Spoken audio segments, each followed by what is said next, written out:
Je leur... Bonsoir, monsieur Anissé Kane. Bonsoir, Léla. Alors, la candidature du professeur Maurice Kamto, présentée par le Manidem, n'a donc pas été retenue par l'organe électoral. Première réaction du Manidem, la vôtre notamment. Ben, on s'y attendait, vous savez, on n'est pas loin de la réalité du pays. On connaît les brigands qui nous dirigent. Vous avez refusé ce terme, mais je le confirme. Et on a les audios des gens qui ont monté cette opération, qu'on a enregistré. On sait exactement ce qui s'est passé, les sommes d'argent qui ont été mises en jeu, le scénario qui s'est déroulé, on le savait. Donc on n'a pas été surpris. Les Kamas a refilé le morceau au commanditaire, à savoir le gouvernement. C'est tout.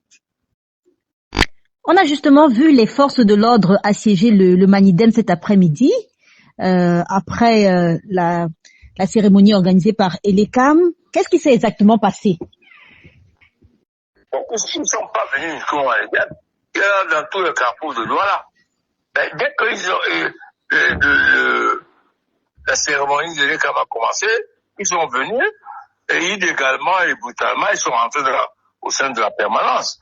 Je leur ai dit, excusez-moi, vous avez un papier? Ils ont dit non. J'ai dit, bon, dehors, vous n'avez pas pénétré ici. Non seulement pas pénétré ici, mais empêcher que les journalistes rentrent dans l'enceinte du Manidem. Mais bon, vous savez, tout le monde ne peut pas assumer de faire face à la police. Les journalistes se sont mis à 100 ou 150 mètres. Certains qui étaient déjà dedans, on a pu travailler avec eux. En réalité, et ce que je peux vous dire, c'est que le sous-préfet est arrivé.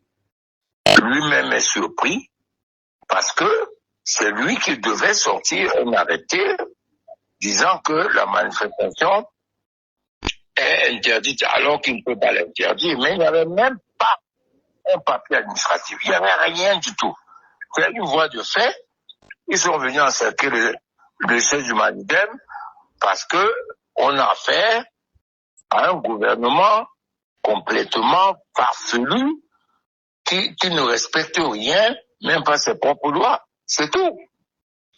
Alors, vous avez certainement échangé depuis lors, depuis la publication de cette liste, on va le dire ainsi, avec votre candidat. Quel est son état d'esprit, le professeur Maurice Kamto? Tout à fait serein, comme nous on est serein. On leur a dit le message non make erreur, non make erreur. Ils savent ce que ça veut dire.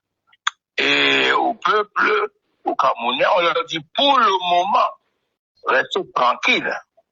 Pour le moment. Et à ceux que j'ai pu, avec lesquels j'ai pu converser, parce que j'ai quand même quelques entrées dans leur foutu gouvernement, je leur ai dit que les IPCistes sont dopés par l'intimidation et les brimades. Donc, ils sont en train de nous doper. Vous voyez? J'ai ajouté qu'il y a un proverbe chez nous, les Sawa, qui dit que le cadavre ne craint pas le cercueil, qui réfléchit.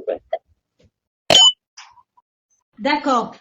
Et monsieur Anissé Kane, dites-nous, est-ce que vous avez, depuis le 21 juillet, échangé avec Dieudonné Yebga, vu que le motif avancé pour rejeter la candidature de du professeur Maurice Kamto, c'est pluralité d'investiture? Non, il ne peut pas oser. Il a appelé un de nos camarades qui était chargé de le piéger. Et il lui a raconté tout le scénario. On a ça en audio. On va le faire écouter au Conseil constitutionnel. Il nous a dit combien il a reçu, qui l'a contacté, quel est le scénario. C'est celui-ci qu'on va enlever les deux candidatures et que il reviendra au Conseil constitutionnel de trancher. Et qu'il avait même donné les raisons pour lesquelles il fait ça. Il dit que je suis les Bassa. Moi, c'est les Bassa. qui ont dit que c'est pas vrai, que c'est des bassards. Quand on n'est pas content, on gâte tout. Et il va tout gâter. Tout ça, c'est enregistré.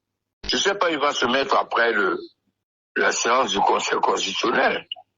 On va tout mettre dehors. Mais vous pensez que cet audio va peser légalement, juridiquement, parce que vous l'avez enregistré certainement à son insu? Mais c'est pénal. C'est une tentative de corruption. Si vous filmez un policier qui vous demande de l'argent, il va en prison normalement. Ah oui. C'est une tentative de corruption et c'est puni par la loi. Alors, est-ce que le Conseil constitutionnel va entériner une décision qui vient d'une tentative de corruption?